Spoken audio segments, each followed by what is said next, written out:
Hello everyone, this side Vaishali. I really welcome all of you on my YouTube channel. So guys, इस video में मैं आपको बताने वाली हूँ कि कार्डियो के ऐसे कौन से टॉपिक्स हैं जिन्हें आपको बिल्कुल भी स्किप नहीं करना है अगर आप एंट्रिक्स पास करना चाहते हैं तो। सो गाइस, इसमें सबसे पहले जो टॉपिक आएगा that will be normal cardiology. Normal cardio में आपको पता होना चाहिए about the normal ECG which is very very important. For example, what P stand for, what QRST stand for, and how it works, the big box and the small box, everything. So the big box is like 5 mm 0.20 second, the small box 1 mm 0.04 seconds. तो इनके duration के पता होना चाहिए। Then आपको पता होना चाहिए 12 लीड ईसीजी कैसी दिखती है, V1 V2 V3 V4 V5 V6 and 1 2 3 AVR AVL AVF, total 12। ये नीचे जो एक एक्स्ट्रा लीड आप देखते हैं इसे हम रेगुलर रिदम बोलते हैं। इसी रिदम को मद्देनजर रखते हुए हम रेट को डिसाइड करते हैं कि कितना मरीज का रेट है।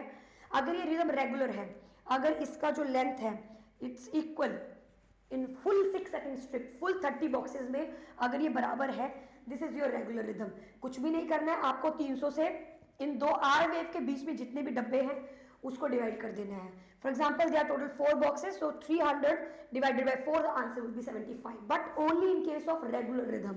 बट अगर आपको लगता है कि रिदम जो है वो रेगुलर नहीं है, फॉर एग्जाम्पल आप देख सकते हैं ये रिदम बिल्कुल भी रेगुलर नहीं है, इन केसेस में आपको क्या करना है, इन केसेस में आपको जो है वो आर आर वेव के बीच वाला जो बॉक्स है उसको 300 से डिवाइड करके कोई फायदा नहीं होगा।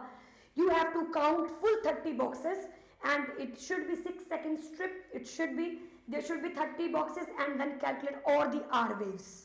All the R waves. Count and then guys multiply it with 10. This will be happen in case of irregular rhythms.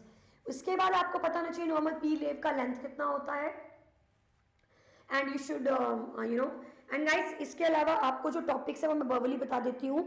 Rhythm, myocardial infarction, peripheral vascular diseases, pedia का cardio, endocarditis, DVT, heart failure and cardiogenic shock. तो ये points आप ध्यान में रखिए।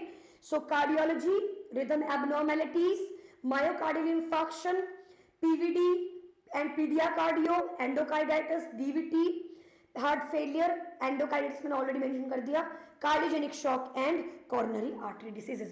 सो guys, ये topic कुछ ऐसे टॉपिक्स है जो बहुत ही ज्यादा इंपॉर्टेंट है। अगर आप इन टॉपिक्स को नहीं पढ़ोगे it will be a big no.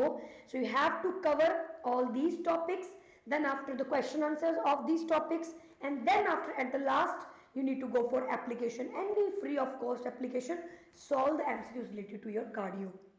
I hope आप लोगों को टॉपिक समझ में आ गए होंगे जो जो आपको कवर करने हैं इस पूरे कार्डियो के अंदर in your entrance exam. So thank you so much and bye bye and see you in another video.